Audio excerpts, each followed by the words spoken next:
Hey guys, how you all doing?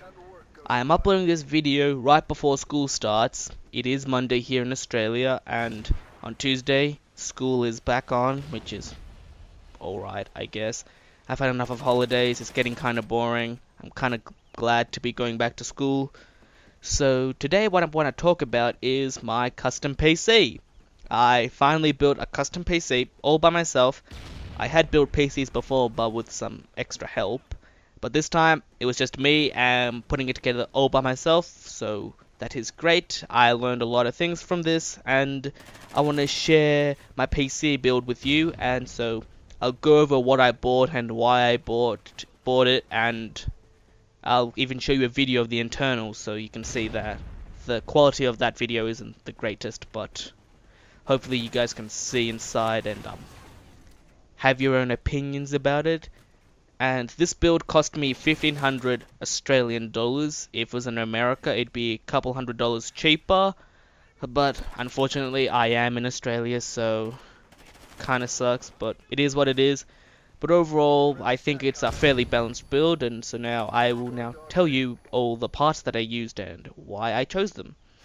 So for the CPU, I chose a 4670K because it's an overclockable CPU, as you can tell with its K at the end, and it's a quad core, it's an i5, and in gaming it does very well. It holds up to pretty much any other processor. You won't see any improvements with a 4070K because the only difference there is hyperthreading, and we all know that hyperthreading has no performance increases in games, only in multi-threaded tasks like video editing. And I don't need ridiculously fast render times, so I didn't want to spend that extra $100, so that's why I went with a 4670K. Also, I didn't want to go with an AMD build because, I don't know, I had an AMD PC before, and that thing would just be freaking horrible to run, so I just chose Intel because they just work. I know it's going to work, it's not going to break. Not that AMD breaks, it's just that I for one, just had a horrible experience with them, so it's not that AMD's bad. AMD is perfectly fine for a budget build, but this is not necessarily a budget-oriented build.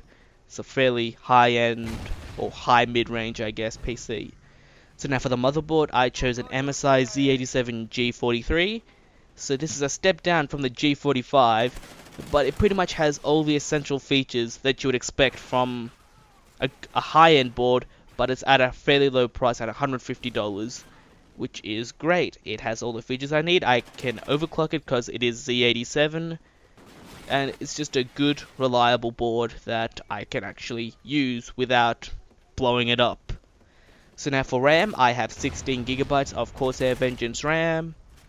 It looks awesome. It's made by Corsair, so it's gonna work. They have the same warranties as everything else, so I'm not really concerned. And it looks better than Kingston and other RAM, which is quite an important factor in a gaming-oriented build. You wanted to show it off to your friends, obviously, and I'm here showing it to you guys soon. So 16 gigabytes for because I do some video editing and stuff like that, so 16 gigabytes does help with After Effects and Sony Vegas, even though only 8 is really needed for gaming. But having the extra 16 gigs in case I need it, it's just nice to have. And I have two 8GB sticks, so I do have room to upgrade to 32 gigs in the future if I ever need to, which I don't think I will, but if I do, it's just nice having the option.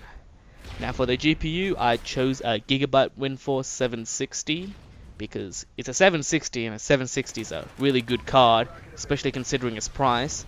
And I chose the Gigabyte variant because they have an awesome cooler. It looks amazing and it cools really effectively, and it's the cheapest brand that I could actually find that isn't absolutely crap. So that's why I went with a Gigabyte 760, and from now I can tell you it performs really, really well. It actually performs better than the average 670. Even though the 670 is supposed to be better than a 760, I got a really good overclock out of this 760. It's a really good overclock, and I'm really happy with it.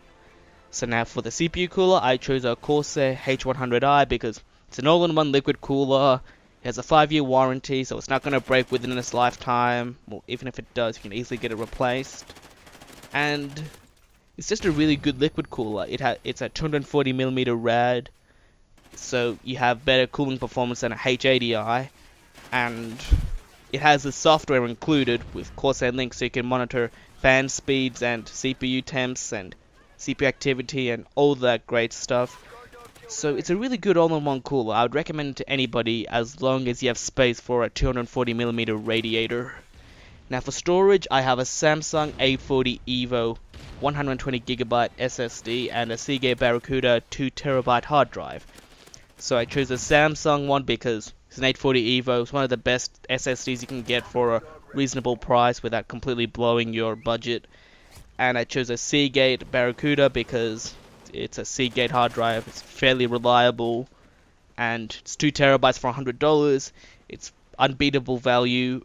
It's not the highest performing drive, but I don't need the performance from a hard drive. As long as it works at good speeds without blowing my budget, I am perfectly happy with it.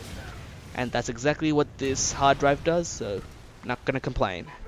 Now for the power supply, I have a Corsair GS700, and I really like this power supply because it has a blue LED fan, which matches with all the blue stuff in my case, because I do like blue. Blue is my favorite color.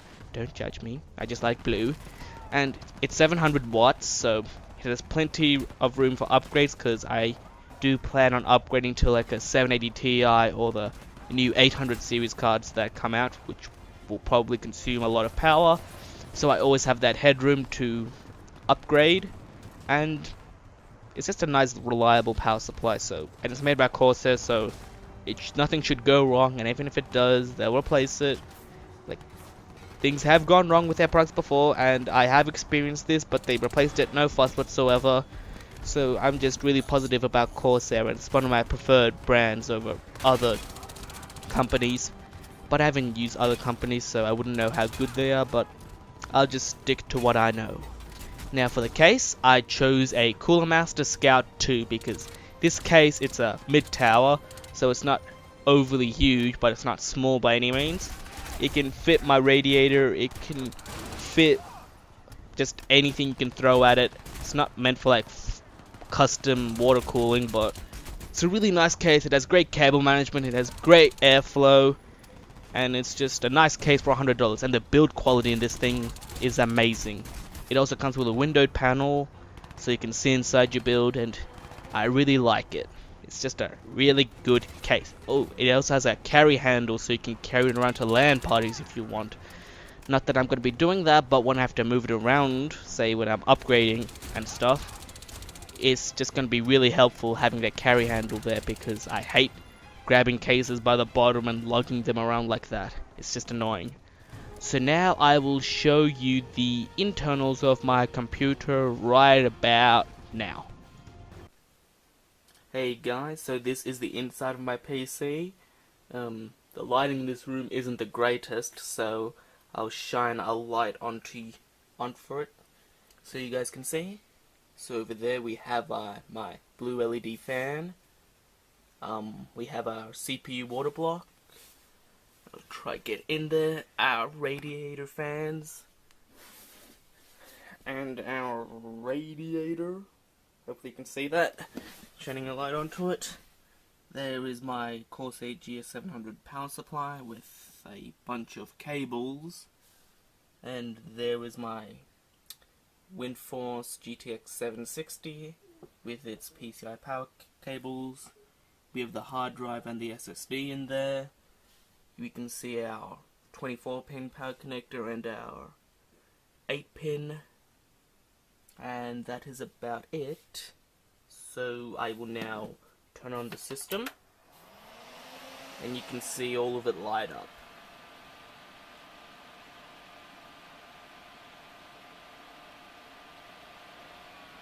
And as you can see, the logo on the CPU water block turned blue, and now everything is going smoothly. Everything is lit up and awesome. So that is it for the inside of my PC. Actually, I'll show you around the back, because that place is a bit funky. Not sure if you can see that, but it is what it is, and all of it's behind the case where nobody can see it, so it's fine. Oops, rock the case a bit. Overall, I think the cable management is okay, and that is it for the inside of my PC. So I hope you guys got a good look at the inside of my computer. I think I did the cable management fairly well. I am only 14, I don't know all the ins and outs of cable management and managing a PC. I'm trying to learn all of this as fast as I can so I can make this PC last, but yeah, it is what it is, so deal with it. I know you might not have been able to see everything as clearly as you would have liked. I don't have access to a very high quality camera, but hopefully the quality is good enough so you can get a good look inside that PC. And that's all I really wanted to talk about in this video. I hope you guys enjoyed it.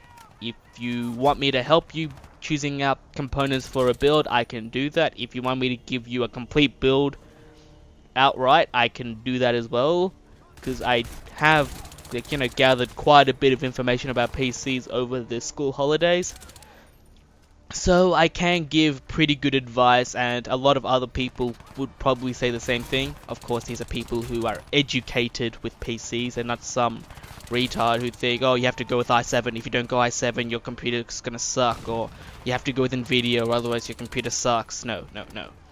AMD is completely fine. They are great. They just didn't suit my needs at the time. I might eventually go with an AMD graphics card, you never know. It's just that right now I'm happy with Nvidia and I'm happy with Intel. I'm happy with all the parts that I have, and I have no regrets whatsoever. So don't judge me on that. And so that is it for this video. I hope you guys enjoyed, and I'll see you next time. Peace out.